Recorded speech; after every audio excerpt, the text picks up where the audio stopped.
He bowed deeply to the tricolor flag, but his eyes flicked toward the yellow flag hidden inside his sleeve.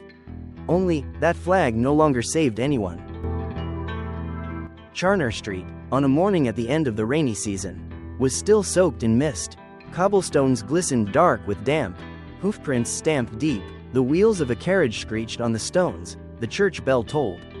Drifting into the smell of burnt coffee from a roadside stall, Lê Văn Cẩn stepped out from a narrow alley, his indigo silk tunic still wet at the hem, a frayed felt hat in his hand, walking in that strange pace, half hurried, half leisurely, that belonged to a man who had mastered the art of knowing exactly how low to bow and how high to lift his chin to please whoever he faced.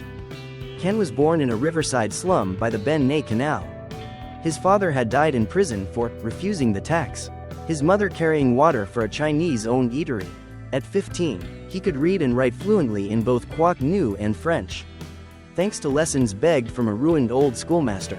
But instead of using literacy to continue his father's cause, Ken used it to work as a clerk for a French trading house, the first job that bought him shiny leather shoes and dinners that began with a stinking wedge of imported cheese.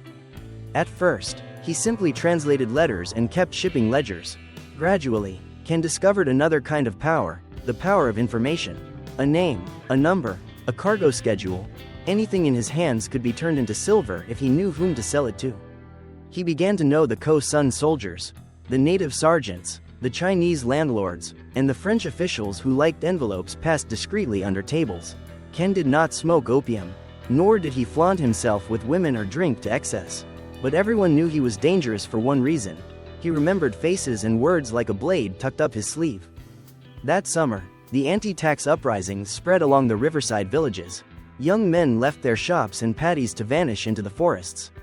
One childhood friend of Ken's, Lou, the son of a blacksmith who had once lent Ken a pair of wooden clogs, came to him in secret, asking him to deliver a letter to someone in the resistance. Ken agreed, even invited Lou to stay the night at his boarding room, and gave him a supper of white rice and peppered goby fish. The next morning, as soon as Lou left, Ken walked into the governor's office and laid the letter on the French inspector's desk with a polite smile. That afternoon, Lou was arrested at the ferry crossing, his hammer hand beaten to pulp. Ken was invited to a wine banquet in celebration. The inspector clapped him on the shoulder. "You are a man of France." To Ken, that sentence was both a medal and a key to 1,000 doors. From then on, he was given the post of special interpreter to the colonial authorities, a position hovering between official and soldier, between native and foreigner, but one whose words could carry the weight of unspoken orders. He began to change. The indigo tunic gave way to tailored suits, the wooden clogs to polished brogues, the goby fish to Bordeaux and veal in wine sauce. He moved into a house with a balcony overlooking the Saigon River, bought his own rickshaw, and hired a servant from the northern provinces. But what chilled the people from his old alley was not his wealth. It was the way he remained indifferent when familiar faces shuffled past in chains. When someone called his name, hoping to summon a trace of the boy they had known, he only gave a polite, stranger's nod. The following year, malaria swept through the villages. The administration ordered more rice to be stockpiled for famine relief. But everyone knew it was to feed the expeditionary forces. Ken was tasked with overseeing 3 rural districts.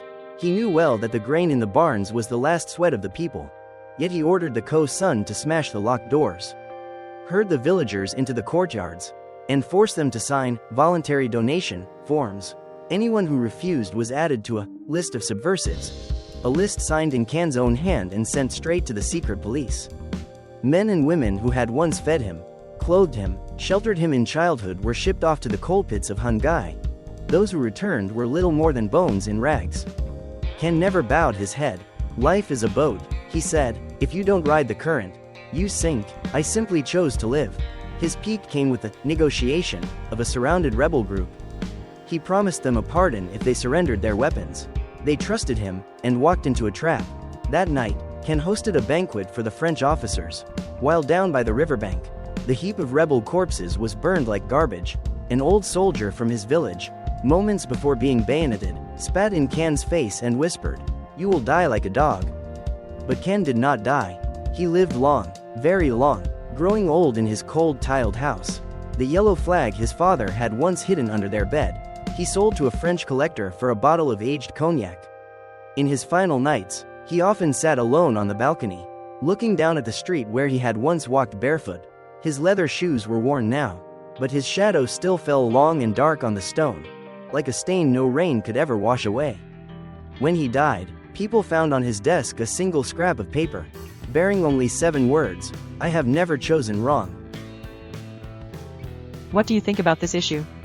Please leave your comments below. If you enjoy content like this, please hit the subscribe button to support the channel and help it grow. Wishing you a wonderful life. Goodbye and see you next time.